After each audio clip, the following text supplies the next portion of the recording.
गोपालगंज जिला मुख्यालय से करीब 6 किलोमीटर दूर सिवान जाने वाले मार्ग पर थावे नाम का एक स्थान है, जहां मां थावे वाली का एक प्राचीन मंदिर है। मां थावे वाली को सिंहासनी भवानी, थावे भवानी और राशु भवानी के नाम से भी भक्तजन पुकारते हैं।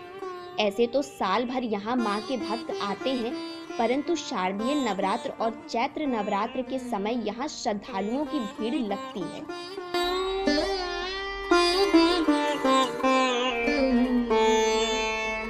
मान्यता है कि यहाँ मां अपने भक्त राशु के बुलावे पर असम के कामाख्या स्थान से चलकर यहाँ पहुँची थी। कहा जाता है कि मां कामाख्या से चलकर कोलकाता, पटना, आमी होते हुए थावे पहुंची थी और राशु के मस्तक को विभाजित करते हुए साक्षात दर्शन दिए थे। देश की 52 शक्ति पीठों में से एक इस मंदिर के पीछे एक प्राचीन कहानी है। ये मां थावे दुर्गा मंदिर है। जैसा कि माना जाता है कि जो राजा मनन सिंह थे, उन्होंने रसु भगत से जीत किया कि आप मां भवानी को बुलाइए, तो उससे मां थावे कामाख्या से चलकर गोपालगंज के थावे आई और वहाँ पे इनका मंदिर स्थित है। यहाँ पे जहाँ पे देश विदेश से भी लोग यहाँ पे पहुँचते हैं और यहाँ पे थोड़ी दूर पे रसु भगत का भी मंदिर है। जन श्रुतियों के मुताबिक राजा मनन सिंह हथुआ के राजा थे। वे अपने आप को मां दुर्गा का सबसे बड़ा भक्त मानते थे। गर्व होने के कारण अपने सामने वे किसी को भी मां का भक्त नहीं मानते थे। इसी क्रम में राज्य में अकाल पड़ गया और लोग खाने को तरसने लगे। थावे में कामाख्या देवी मां का एक सच्चा भक्त राशु रहता था। कथा के अनुसार राशु मां की कृपा से दिन में घास काटता और रात को उसी से अन्न निकल जाता था, जिस कारण वहां के लोगों को अन्न मिलने लगा। परंतु राजा को विश्वास नहीं हुआ। राजा ने राशु को ढोंगी बताते हुए मां को बुलाने को कहा। राशु ने कई बार राजा से प्रार्थना की कि अगर मां यहाँ आएंगी तो राज्य बर्बाद हो जाएगा, परंतु राजा नहीं माने। राशु की प्रार्थना पर मां कोलकाता, पटना और आमी से होते हुए यहाँ पहुँची। राजा के सभी भवन गिर गए और राजा की मौत हो गई। मान्यता यही है कि ये देवी भक्त थे और देवी शक्ति से बाघ का दौरी करते थे। और ये जंगल झाड़ी जितना आप देख रहे हैं, ये सब चेरो वंश महाराजा मनन सिंह महाराज का 95 एकड़ में मकान था।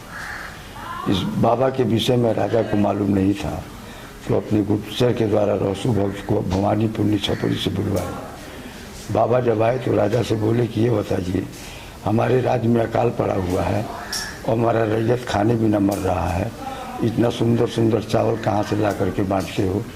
तो बाबा बोले कि ये सब देवी का कृपा है, माँ का कृपा है। वही राजा बोले कि अपने माँ को दिखाइए।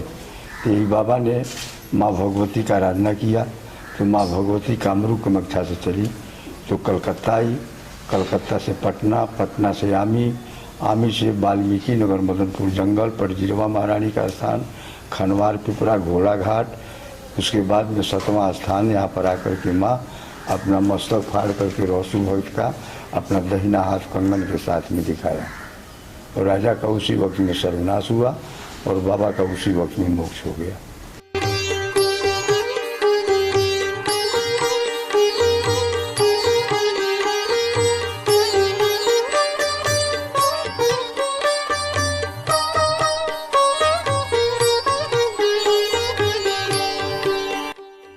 मां ने जहां दर्शन दिए वहां एक भव्य मंदिर है तथा कुछ ही दूर पर राशु भगत का भी मंदिर है।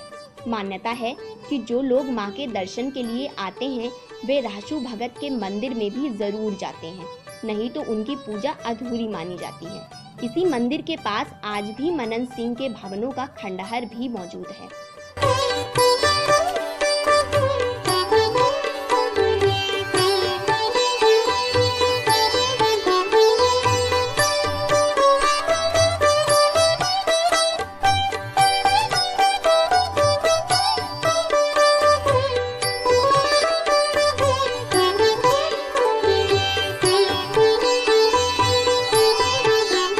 मंदिर चेरो वंश के समय से उसी समय राजा मनन सिंह के कहने पर रहसु भक्त थे, रहसु भक्त माँ को बुलाए, ठीक है। माँ काम रूप से चल कर आई, बीच में रुकते हुए आई। माँ जब आई, मनन सिंह को जब दर्शन हुआ, उस समय रहसु का मस्तक फट गया।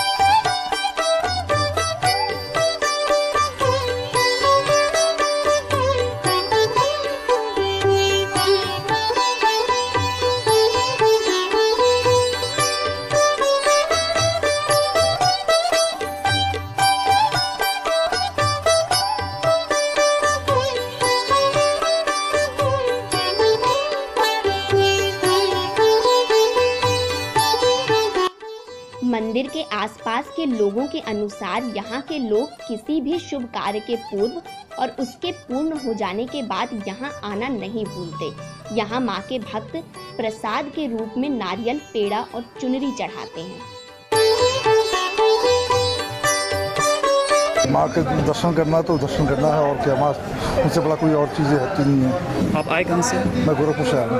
मतलब गोरखपुर से खास इस मंदिर का दर्शन करने और माँ का सेवा करने? और कोई काम नहीं, बस यही काम था। आप कितनी बार आ चुके हैं यहाँ पे? ये तीसरी बार 4 टाइम्स।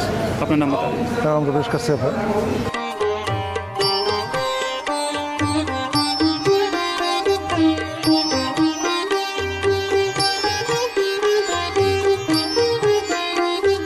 मंदिर का नाम बहुत सुना था, हम लोग दर्शन करने के लिए आए हैं। आप लोग कहाँ से आए हैं? गोरखपुर से। गोरखपुर से, मतलब ये मंदिर का दर्शन करने आए थे? पहले से भी यहाँ पे आए हुए हैं आप? या पहले बार आए हैं? फर्स्ट टाइम है आप? First time. क्या मानते हैं कि यहाँ पे मनोकामनाएं मांगने को पूर्ण होता है? जी बस एक माँ का आशीर्वाद रहे, आस्था है कि मतलब पूरा परिवार सुखी रहे और समाज। अपना नाम बताइए। मंदिर का गर्भगृह काफी पुराना है। 3 तरफ से जंगल से घिरे इस मंदिर में आज तक कोई छेड़छाड़ नहीं की गई है।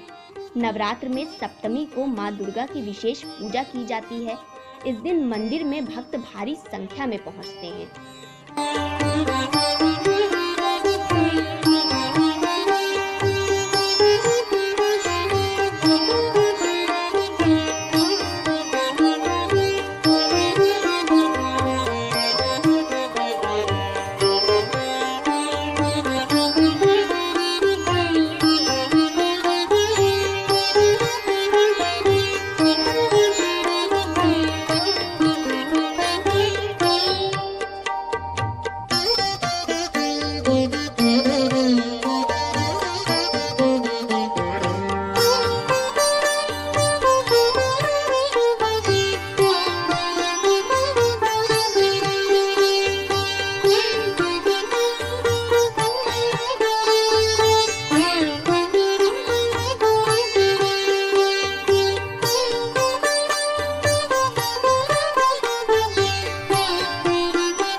इस मंदिर की दूरी गोपालगंज से जहां 6 किलोमीटर है, राष्ट्रीय राजमार्ग 85 के किनारे स्थित मंदिर सीवान जिला मुख्यालय से 28 किलोमीटर दूर है। सीवान और थावे से यहां कई सवारी गाड़ियां आती हैं।